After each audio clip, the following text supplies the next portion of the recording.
Hello everyone, स्वागत है आपका आज के सेशन में और मैं हूं आपका कॉमर्स वाला भैया।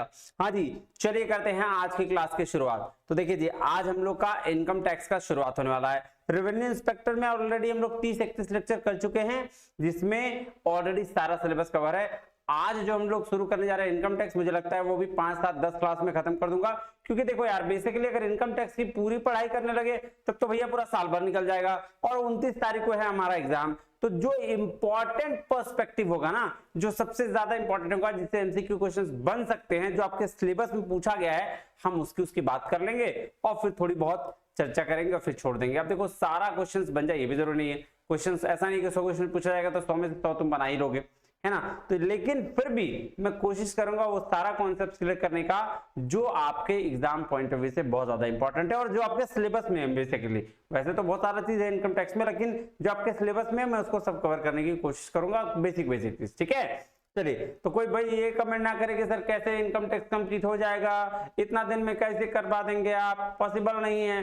तो मैं जानता हूं पॉसिबल नहीं है, लेकिन फिर भी हमारे पास टाइम कम है, टाइम को यूटिलाइज करते हुए मैक्स टू मैक्स रिजल्ट लेके आएंगे, है ना।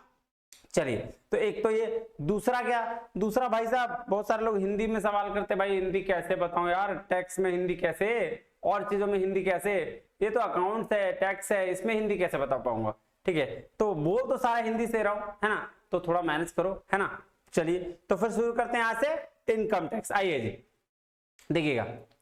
चलिए, उससे पहले क्या, जैसे बहुत सारे लोग कमेंट करते हैं कि भैया कहाँ मिलेगा नोट्स, तो आ जाइए। मैं हमेशा कहता हूं कि कॉमर्स वाला भैया बाय एनडब्ल्यूबी 100 लोग ऑलरेडी इसमें पढ़ रहे हैं, तो आप भी आ जाइए, पढ़ लीजिए। इसमें क्या दिक्कत है, फ्री में नोट्स मिल रहा है, मैं आपसे पैसे तो ले नहीं रहा हूं। हाँ, बस उसके बदले में एक चीज बोलता हूं कि भैया चैनल को सब्सक्राइब कर देना और नोटिफिकेशन ऑन कर लेना, जिससे हमको मोटिवेशन मिलेगा। और इसके साथ अपना लाइक, देखते हैं वीडियोस 200, 150, 500, 400 ऐसे देखते हैं, और लाइक्स रहता है 50, कभी 20, कभी 10 यार। कब अगर 150 है तो 150 लाइक्स होने चाहिए ना। पसंद नहीं आ रही क्या, अगर नहीं पसंद आ रही तो वो भी कमेंट करके बताओ कि भैया क्या गलती हो रहा है, ये चीज सही होना चाहिए कि नहीं। देखो यार, हम भी इंसान हैं, हम भी टीचर हैं, पढ़ाने की कोशिश करते हैं। अगर आपको कोई चीज लगता है कि भैया खराब है तो उसको कमेंट करके बताइए, हम उसको सुधारेंगे, है ना। फिर भी तो इसीलिए अप्रिशिएशन के लिए आप जरूर लाइक्स और क्या कमेंट जरूर करिएगा, है ना। और कोई दिक्कत आती है तो आप मुझे व्हाट्सएप भी कर सकते हैं, इस नंबर पर व्हाट्सएप करिए। कहीं कोई दिक्कत परेशानी आती है हम उसको रिजॉल्व करने की कोशिश जरूर करेंगे, है ना। चलिए, आइए अब देखिए क्या है, आपका सिलेबस दिया गया है। मैं आपके सिलेबस की बात करता हूं। पहले कह रहा है important provisions income tax act 1961। ठीक है, डेफिनेशंस कुछ दिया है, charge of income tax, exemptions, depreciation, investment allowance, ये सारा दिया है। Simple problems of computation of income under the various heads, लग तो रहा है, लिख दिया एक लाइन में वेरियस हेड्स, लेकिन सारा का सारा वही है ना। सारा हेड स्थिति में, and determination of accessible income, income tax authorities के बारे में पढ़ना है। तो भैया सब तो पढ़ना ही है ना, सब तो पढ़ना ही है। ठीक है, सिर्फ एडवांस टैक्स छोड़ दिया, बाकी सब तो पढ़ना ही है। चलो, तो फिलहाल शुरू करते हैं। देखो बेसिक चीजें, मैं अब क्या है, मैं आपको कोई नोट्स नहीं देने वाला, मैं खुद से लिख के बताने वाला हूँ बहुत शॉर्ट तरीके से, ताकि जल्दी जल्दी आपका सिलेबस कंप्लीट हो और अच्छे से हो। तो ध्यान से समझिएगा, ध्यान से देखिएगा कि क्या क्या कैसे कैसे होने वाला। आइए शुरू करते हैं, ज्यादा लेट ना करते हैं। नहीं, क्या है, लेक्चर नंबर 31 है, इंट्रोडक्शन ऑफ इनकम टैक्स। देखिए जी, बेसिकली अगर टैक्स की बात करी जाए ना, तो टैक्स को दो भाग में बांटा गया है। कौन कौन सा सर, एक है डायरेक्ट टैक्स और एक है इनडायरेक्ट टैक्स। लिखते जाना नोट्स, ठीक है। चलो मैं दे दूंगा ये पीडीएफ, लेकिन फिर अगर राइटिंग ना समझ में आए तो खुद से लिखते जाना। तो डायरेक्ट टैक्स, देखो डायरेक्ट टैक्स वो टैक्स होता है जिसका बर्डन कंज्यूमर पे शिफ्ट नहीं किया जा सकता, है ना। जिसका बर्डन क्या, can't be shift, burden can't shift, burden shift नहीं किया जा सकता। और इनडायरेक्ट टैक्स वो टैक्स है जिसका बर्डन शिफ्ट किया जा सकता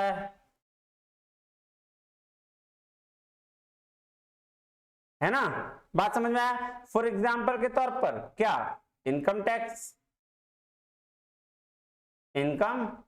डायरेक्ट टैक्स, और GST, goods and services tax, इस क्या बोलते हैं इसको सर, इनडायरेक्ट टैक्स बोलते हैं। बात समझ आया। तो हम पढ़ने क्या वाले हैं, हम पढ़ने वाले हैं इनकम टैक्स।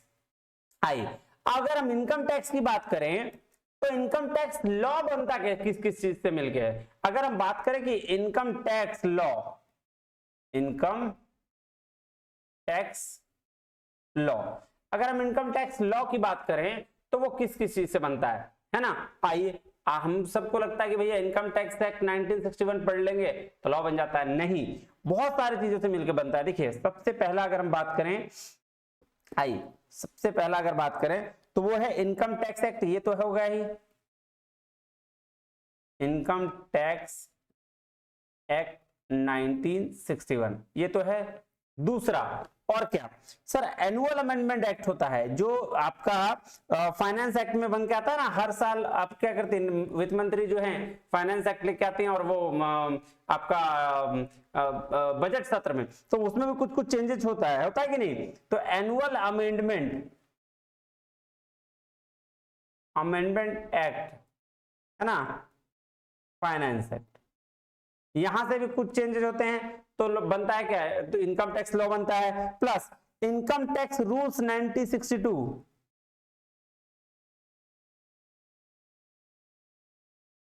रूल्स 1962 यहां से भी। फिर और क्या, सर्कुलर्स या क्लैरिफिकेशन, सर्कुलर्स या क्लैरिफिकेशन अगर जारी किए जाते हैं किसके द्वारा? सीबीडीटी के द्वारा, बाई सीबीडीटी, जिसको बोलते हैं central board of direct taxes, जो हेड होता है इनकम टैक्स का बॉडी। चलिए पांचवा, अगर हम पांचवा की बात करेंगे तो जुडिशियल डिसीजन अगर है तो उसके द्वारा, जुडिशियल डिसीजन अगर है, चाहे वो हाई कोर्ट का हो या सुप्रीम कोर्ट का हो,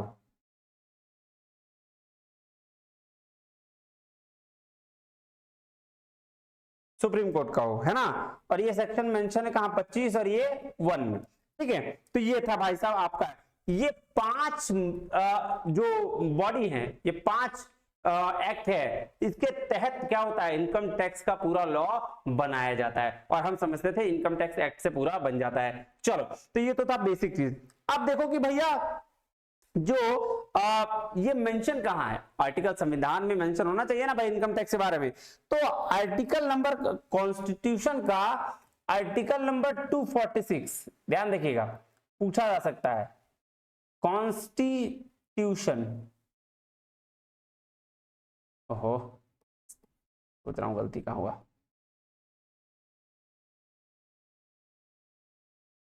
कॉन्स्टिट्यूशन का आर्टिकल नंबर 246, 246 में ये मेंशन है, 246 के शेड्यूल नंबर 7 में, शेड्यूल नंबर 7 में मेंशन है। क्या मेंशन है शेड्यूल नंबर 7 में, आइए देखते हैं।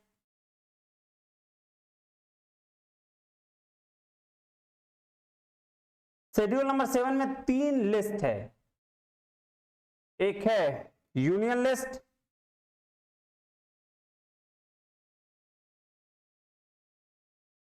एक है स्टेट लिस्ट, और एक जो है कॉन्करेंट लिस्ट, जहां वो दोनों कॉन्करेंट लिस्ट।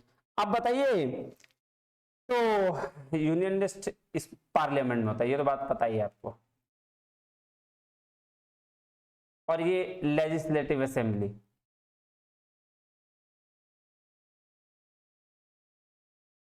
असेंबली, अरे स्टेट लिस्ट में पार्लियामेंट यूनियन लिस्ट में आ गया, और स्टेट में क्या होता है सर, एमएलए बोलते हैं ना, लेजिस्लेटिव असेंबली, और कॉन्करेंट लिस्ट मतलब होता है बोथ, दोनों दोनों मिलके आते हैं। तो कुछ जो है से देखो ऐसा है कि आर्टिकल जो लिखे जाते हैं वो 3 लिस्ट मेंशन है शेड्यूल 7 के, 3 लिस्ट में, एक यूनियन लिस्ट, एक स्टेट लिस्ट और एक कॉन्करेंट लिस्ट। तो भैया जो इनकम टैक्स है वो एंट्री नंबर 82 के तहत, कितने entry number,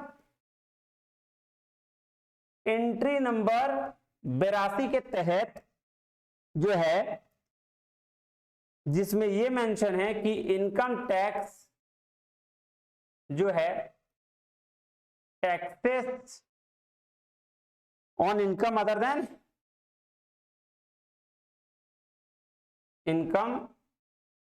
other than agriculture income. ठीक है, ये एंट्री नंबर 82 में क्या है, मेंशन है कि इनकम वो होगा, मतलब इनकम टैक्स पे लगाया जाएगा जो अदर देन एग्रीकल्चर इनकम होगा। और ये किसके अंदर आती है, ये सेंट्रल गवर्नमेंट के अंदर आती है। किसके अंदर आती है, सेंट्रल गवर्नमेंट के अंदर आती है। अब सेंट्रल गवर्नमेंट के अंदर एक मिनिस्ट्री है, ministry of finance, ministry of finance, और इसके अंदर एक बॉडी आती है department of revenue.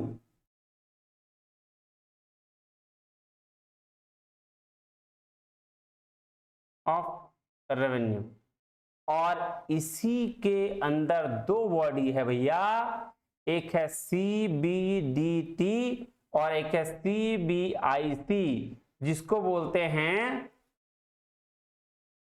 Central board of direct tax, और इसको बोलते हैं सेंट्रल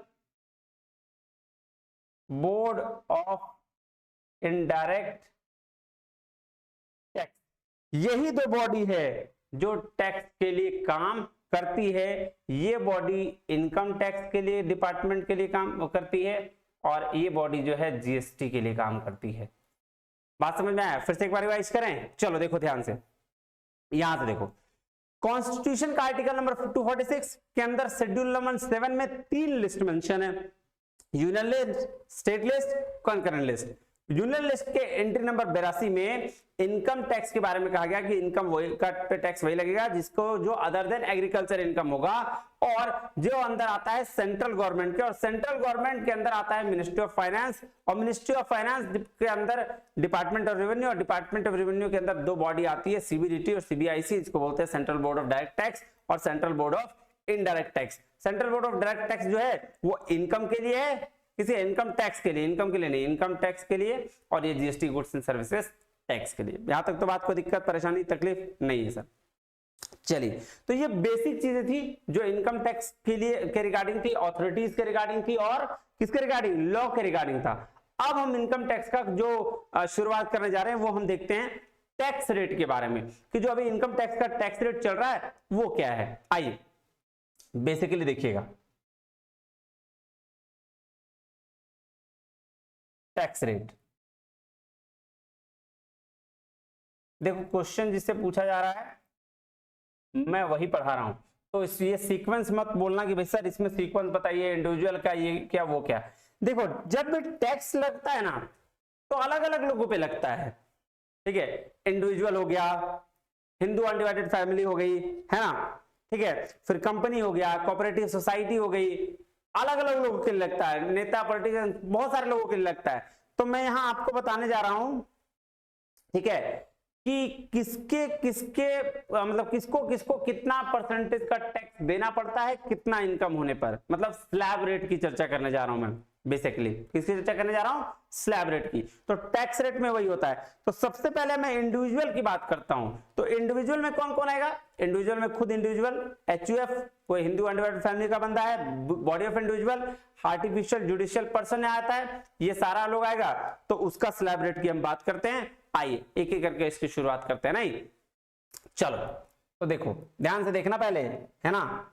चलो मैं शुरू करता हूं, आ जाओ। ए नंबर में बात करूं मैं तो किसकी बात कर रहा हूं, इंडिविजुअल की। नहीं 1 लिख लो इसको, 1 नंबर मैं किसकी बात कर रहा हूं, इंडिविजुअल की।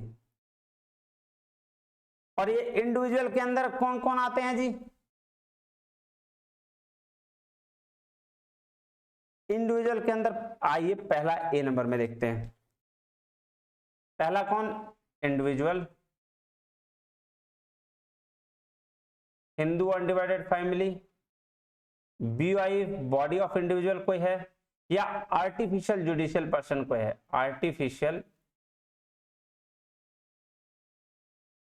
जुडिशियल पर्सन कोई है, ठीक है। तो इसका स्लैब रेट क्या है देखिएगा, 0 से 2.5 लाख तक, 0 से 2,50,000 तक नील है। क्या है? नील है। फिर 2.5 लाख से 5 लाख तक का अगर टैक्स हुआ तो उसके लिए 5% है। ठीक है। और 5 लाख से 10 लाख तक का अगर टैक्स है तो उसके लिए इंटरेस्ट रेट कितना है? 20% टैक्स रेट, इंटरेस्ट रेट बोल रहा हूं। फिर 10 लाख और उससे ज्यादा है तो 10 लाख एंड मोर, तो सीधा सीधी 30% टैक्स रेट है। ये किसके लिए? किसी individual, HUF, body of individual या आर्टिफिशियल जुडिशियल पर्सन के लिए। चलिए, अगर हम बात करें कि ये आर्टिफिशियल जुडिशियल पर्सन और इंडिविजुअल वगैरह जो है वो थोड़ा सीनियर सिटीजन हो गया, मतलब 60 साल से 80 के लिए हो गया, तो इसका मतलब ये है कि अंडर 60 के लिए मान लो, है ना, मान लो। क्या है दूसरा बी? क्या बोल रहा है? सुपर सीनियर, यानी सॉरी सीनियर सिटीजन के लिए क्या सेलिब्रेट है? सीनियर सिटीजन यानी कि 60 से 80 साल का कोई है और वो कमाता है, तो अगर इनकम करता है तो कितना देना पड़ेगा? तो उसको देना पड़ेगा भैया, सिंपल सी बात है, उसके लिए है 0 से 3 लाख तक। वहां 2.5 लाख तक था, यहाँ 3 लाख तक नील, कोई पैसा नहीं लगेगा। लेकिन अगर 3 लाख से 5 लाख तक कमाएगा तो वही 5%, और 5 से 10 तो फिर वही 20%, और अगर 10 एंड अबव कमा रहा है मतलब चाचा जी तो 30%। सेम। ठीक है। चलो अब थर्ड में आते हैं, सुपर सीनियर सिटीजन। अगर कोई सुपर सीनियर सिटीजन है, अगर कोई सुपर सीनियर सिटीजन है, ठीक है, तो कितना? तो भैया 0 से 5 लाख तक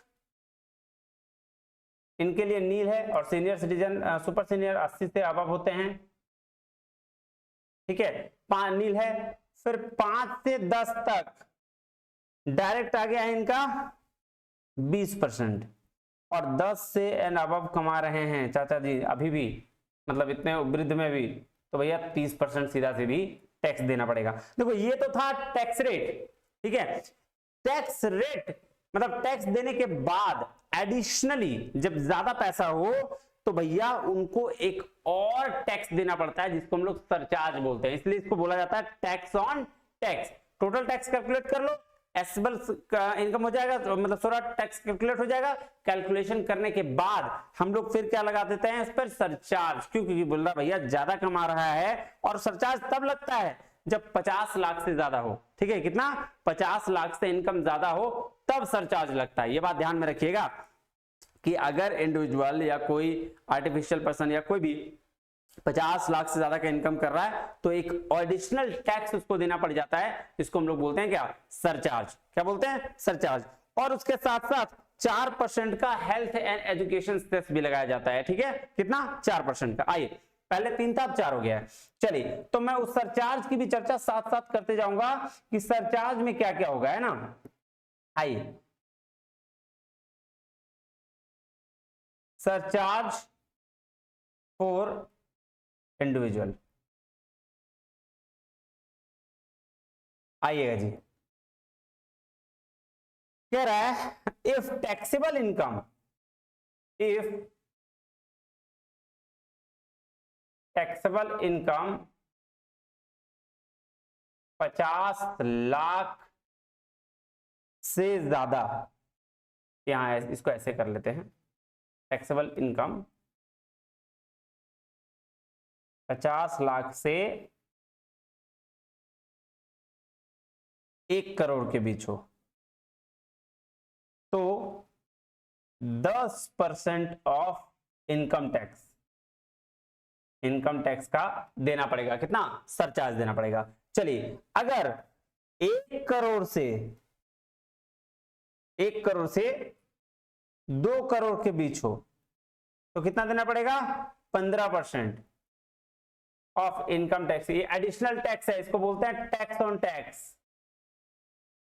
भैया ज्यादा कमा रहे हैं तो गवर्नमेंट बोलता है ज्यादा कमा रहे हैं तो ज्यादा टैक्स देना पड़ेगा, है ना जी। उसके बाद 2 करोड़ से 5 करोड़ के बीच में हो, 2 करोड़ से 5 करोड़ के बीच में हो तो आपको देना पड़ेगा 25% ऑफ आईटी। मतलब अरे ये 25% ही नहीं, ये मत समझ लेना कि टोटल जितना कमा रहे उसका 25%, नहीं नहीं, टैक्स तुम्हारा अगर जितना हुआ ना, मतलब 50 लाख से ऊपर टैक्स हुआ तो टैक्सेबल इनकम आने के बाद जो बचता है उसमें 25% ऑफ इनकम टैक्स देना पड़ेगा। बात समझ में आ रहा है? इनकम टैक्स, लिए मैंने लिखा 25% ऑफ इनकम टैक्स, जितना टैक्स आएगा उसका 25% है ना। चलो आ जाओ, अब बोल रहा 5 करोड़ एंड एबव, अगर उससे ज्यादा आया तो 37% ऑफ इनकम टैक्स देना पड़ेगा। कितना देना पड़ेगा? 37%। एक नोट यहां लिख लीजिए, नोट क्या हुआ है? एडिशनल। एक एडिशनल नोट क्या है, ध्यान दीजिएगा। नोट ये है कि सेक्शन, आगे पढ़ेंगे हम लोग, 112A, ठीक है, और 111A, 111A जिसमें है लॉन्ग टर्म कैपिटल गेन। ये अभी बस समझने के लिए समझिए, long term capital gain and short term capital gain. इसमें अगर कोई, इसमें अगर आपका कैपिटल गेन 1 करोड़ से ज्यादा है, 1 करोड़ से ज्यादा है, तो सरचार्ज 15% ही लगेगा। इसका मतलब कि कोई इंडिविजुअल अगर कैपिटल गेन उसको हो रहा है, वो 2 करोड़ कमा रहा है, 5 करोड़ कमा रहा है, उससे ज्यादा कमा रहा है, तो उसका सिर्फ और सिर्फ उसको कितना देना पड़ेगा? सिर्फ और सिर्फ 15% सरचार्ज देना पड़ेगा। बाकी चीजों पे ये वाला रूल फॉलो होगा। बात समझ में आया? कोई दिक्कत, परेशानी, तकलीफ तो मुझे बताओ, बताओ, दिक्कत नहीं है ना? नहीं सर कोई दिक्कत नहीं है। तो ये हो गया इंडिविजुअल का, बात इंडिविजुअल की हुई है। अब देखो यार, एक चीज और मैं बता रहा हूं। एक ना ऑल्टरनेटिव ऑप्शन अवेलेबल हुआ है फाइनेंशियल ईयर 2021 के बाद, ठीक है। अल्टरनेटिव ऑप्शन में क्या हुआ है कि वहां पे न्यू टैक्स रिजाइम लाया गया था। न्यू टैक्स रिजाइम में आपको इसलिए नहीं पढ़ा रहा क्योंकि मेनली इसी पे काम बन जाएगा आपका। न्यू टैक्स रिजाइम में कुछ नहीं है, उसमें कुछ टैक्स रिजाइम को सस्ता मतलब हल्का किया गया, जैसे 2.5 लाख से 5 लाख, 5 लाख से 7.5 लाख, 7.5 लाख 10 लाख, 10 लाख से 12.5 लाख, 12.5 लाख से 15 लाख और 15 लाख से एबव, इतना टैक्स रिजाइम डाला गया है। लेकिन इसमें सारा का सारा जो डिडक्शन आपको मिलता है टैक्स पे, वो कोई भी डिडक्शन नहीं मिलेगा। तो इसीलिए इस स्लैबलेट को मैं आपको नहीं पढ़ा रहा, बेसिक चीजें इसमें, टेंशन वाली बात कोई बात नहीं है। इसमें 2.5 लाख तक को नील रखा गया है, 2.5 लाख से 5 लाख के लिए 5% है, 5 लाख से 7.5 लाख के लिए 10% टैक्स लगेगा, 7.5 से 10 के लिए फिर 15% है, 10 लाख से 12.5 के लिए 20% है, 12.5 से 15 के लिए 25% और 15 लाख से ऊपर का कोई अगर टैक्स देता है तो उसके लिए क्या 30% का टैक्स है, ठीक है। तो मिला जुला के गवर्नमेंट ने वही किया, लेकिन इसमें अभी जो इस टैक्स रिजाइम को फॉलो करेगा, मतलब नया वाला, उसमें क्या है ना, उसमें उसको बहुत सारा डिडक्शन जो है वो नहीं मिलेगा। तो इसीलिए सब कोई उसी को मैक्सिमम फॉलो करता है। तो अब मैं जो टैक्स रिजाइम है वही मैं पढ़ा रहा हूं। अब चलिए अब बात करते हैं, ये तो इंडिविजुअल खत्म हो गया, अब बात करते हैं कोऑपरेटिव सोसाइटी की। दूसरा इंडिविजुअल के लिए कहानी खत्म, अब बात करते हैं कोऑपरेटिव सोसाइटी की। तो कोऑपरेटिव सोसाइटी की अगर हम बात कर रहे हैं तो उसके लिए क्या कहानी है? देखिए पूरा 0 से 10,000 रुपए तक का जिसका इनकम टैक्स होगा ना, तो 10% टैक्स देना पड़ेगा। कितना देना पड़ेगा? 10%। और 10,000 से 20,000 के बीच में जिसका होगा, इसका कहानी क्या है कि 1,000 रुपया देगा plus 20% of excess income of 10,000, excess income of 10,000। क्या मतलब हुआ इसका सर?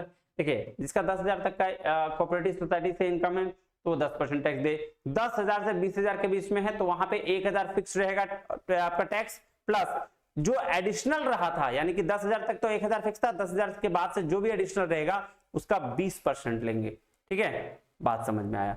ठीक, चलिए अब 20,000 से अबव रहा, 20,000 एंड मोर अगर किसी का रहा तो टोटल कितना जाएगा? 3,000 रुपये फिक्स रहेगा प्लस 30% ऑफ एक्सेस इनकम, किसका? 20,000 का, है ना?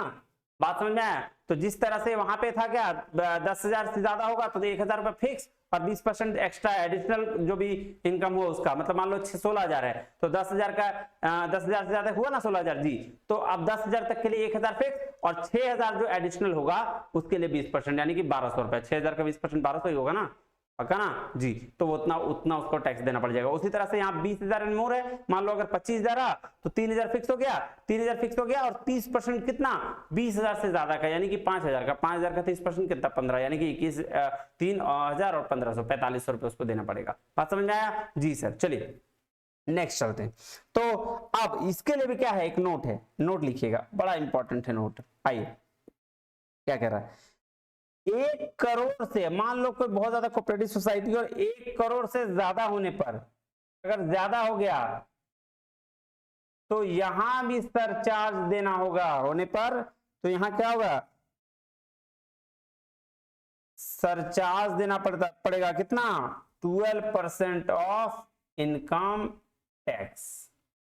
And health and education cess कितना? सेस कितना? 4%। और ये 4% यहां भी है, यहां भी लगा लीजिएगा। हेल्थ एंड एजुकेशन सेस है 4%, हर जगह है, ठीक है जी। चलिए तो ये बात खत्म हो गई कोऑपरेटिव, और बोल रहा है हाँ ठीक है, बस इतना ही। चलिए नेक्स्ट क्या, नेक्स्ट चलते हैं फर्म के लिए। तीसरा इंडिविजुअल हो गया, कोऑपरेटिव सोसाइटी हो गई, अब आते हैं फर्म या लोकल अथॉरिटी के लिए।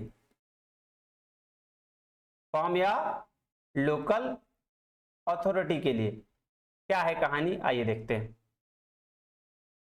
देखिए उसके लिए सिंपल, कुछ फंडा नहीं है, ज्यादा दिमाग लगाने की जरूरत नहीं है। जितना भी इनकम होगा फर्म के केस में, जितना भी इनकम होगा at the rate of 30% tax देना पड़ेगा, सीधा सीधी बात। और at the rate of 12% surcharge है, चाहिए आप 10 रुपया कमाइए 30% टैक्स दीजिए। और एट द रेट ऑफ 4% ये है, क्या नाम है इसका, HE, higher education and cess, health and education, sorry, ठीक है जी। बात समझ में आया? हेल्थ एंड एजुकेशन सेस, ठीक, बात समझ में आई जी सर? सरचार्ज, देखो एक चीज और बता दूं, ये तभी लगेगा सरचार्ज और हायर एजुकेशन जब 1 करोड़ से ज्यादा क्या हो, टैक्स हो। 1 करोड़ से ज्यादा टैक्स हो तभी ना। सरचार्ज नॉर्मल रहेगा तो सिर्फ टैक्स रहेगा, सरचार्ज और हायर एजुकेशन से हमेशा 50 लाख से ज्यादा हो तो, 1 करोड़ से ज्यादा हो तो तब ये लगेगा। बात समझ में आया जी? चलिए क्वेश्चन, मतलब क्वेश्चन बोल रहा हूं, चलिए 4th नंबर में चलते हैं। अब 4th नंबर में क्या है जी? 4th नंबर में बात किया है डोमेस्टिक कंपनी का। अभी तक तो 3 चीज बात की है, इंडिविजुअल जी, इंडिविजुअल के बाद कोऑपरेटिव सोसाइटी जी, फर्म या लोकल अथॉरिटी जी, हो गया। अब आते हैं डोमेस्टिक कंपनी, मतलब डोमेस्टिक कंपनी मतलब घर वाला कंपनी, अपने देश का कंपनी के लिए क्या रूल है भैया, आइए बात करते हैं। तो डोमेस्टिक कंपनी ये भी बोला कि जनरल केस में है, अगर जनरल टैक्स रेट क्या है, 1 मिनट, ये क्या बोला, जनरल टैक्स रेट है 30%, लेकिन स्पेशल कंडीशन, एक कंडीशन है, क्या, इफ कंपनी, अगर कंपनी, इफ कंपनी एस्टैब्लिश्ड है कब, मार्च 2016 से, मार्च 2016 के बाद, आफ्टर, ठीक है 2016 के बाद, तो और दूसरा इंडियन कंपनी है, एंड इंडियन कंपनी है, इंडियन कंपनी है, तो 25% ही टैक्स देना पड़ेगा। बात समझ में आया? पहला जनरल केस में क्या 30%, इससे का पहले का कंपनी है तो 30%। दूसरा स्पेशल कंडीशन है, स्पेशल कंडीशन में क्या कि अगर मार्च 2016 के बाद कंपनी फॉर्म किया गया है तो और इंडियन कंपनी है तो 25% टैक्स देना पड़ेगा। चलिए अब बात भाई साहब आ गया कि सरचार्ज कितना। अगर सरचार्ज की बात, क्योंकि सरचार्ज भाई छोड़ेगा तो नहीं, गवर्नमेंट छोड़ देगा इतना तुमको लगता है?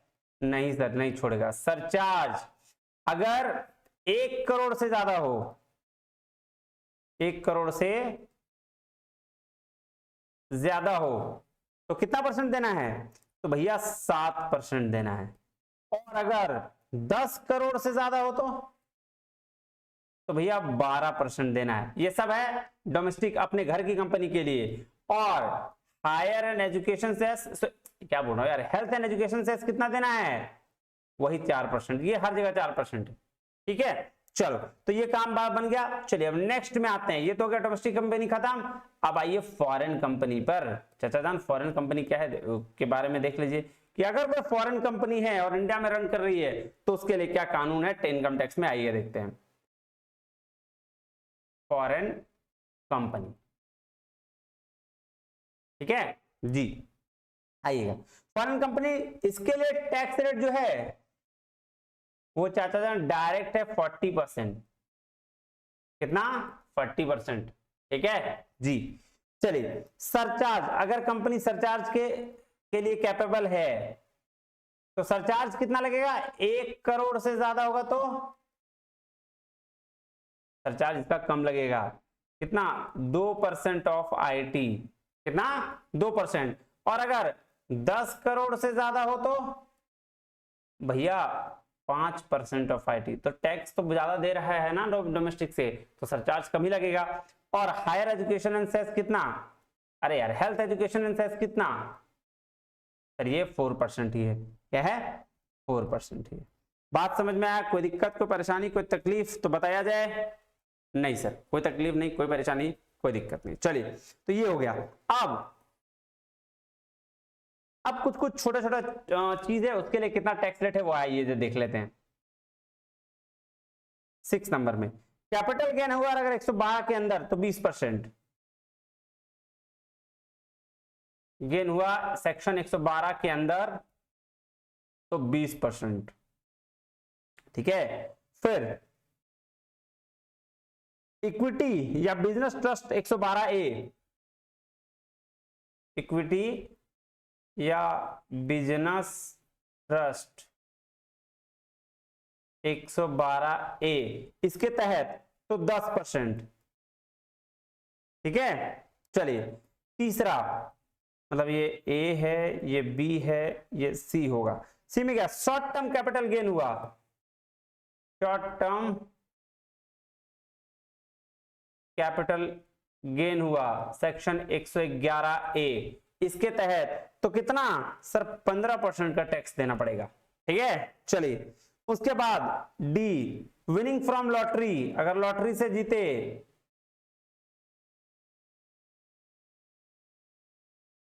ठीक है जी, क्रॉसवर्ड पजल में जीते, हॉर्स राइडिंग में जीते, है ना, हॉर्स रेस में, हॉर्स रेस में जीते, तो सारे से मतलब ये कितना है? सेक्शन 115B के तहत तो इसका कितना परसेंट टैक्स है? At the rate of 30%। कितना है? 30%। चलिए उसके बाद आ जाइए 7 नंबर में। 7 नंबर क्या था?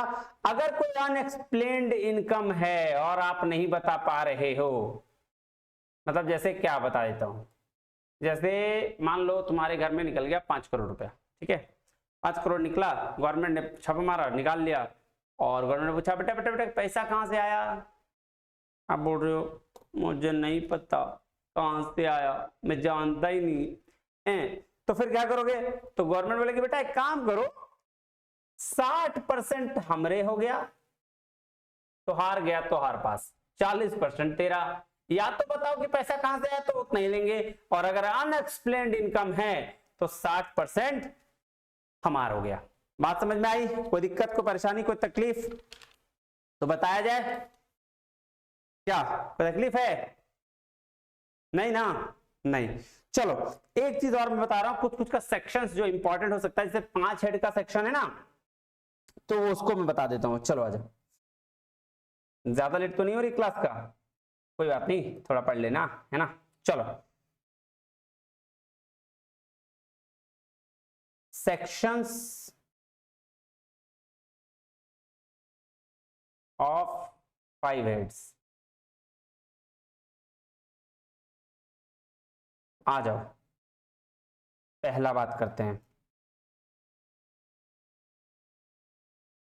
Income from salary. सेक्शन 15 से 17 में मेंशन है ये, ठीक है। चलो, इनकम फ्रॉम हाउस प्रॉपर्टी,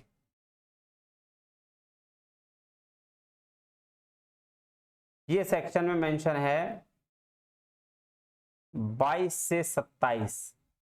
पूछा जा सकता है इसलिए मैं बता रहा हूं, इनकम फ्रॉम पीजीबीपी, प्रॉफिट और गेन फ्रॉम बिजनेस प्रोफेशन, ठीक है जी। ये मेंशन है सेक्शन 28 से 44 में। उसके बाद इनकम फ्रॉम कैपिटल गेन, ये मेंशन है सेक्शन 45 से 55 में। और लास्ट अदर सोर्सेस, ये मेंशन है सेक्शन 56 से 59 में, ठीक है। ये सेक्शन मेंशन है। चलो बाकी नेक्स्ट क्लास में पढ़ते हैं, है ना। आज के लिए इतना ही करते हैं बेसिक चीज, और उसके बाद नेक्स्ट क्लास में पढ़ेंगे असेसमेंट ईयर क्या होता है, प्रीवियस ईयर क्या होता है, क्या क्या एक्सेप्शंस हैं, है ना। प्रीवियस ईयर में अगर टैक्स पे नहीं किया गया तो उसके एक्सेप्शंस क्या क्या हैं, कुछ कुछ डिडक्शंस पढ़ेंगे अगले क्लास में, है ना। तो आज के लिए इतना ही रहते हैं, फिर मिलेंगे अगले क्लास में। तब तक के लिए बहुत बहुत धन्यवाद, थैंक यू वेरी मच, जय हिंद।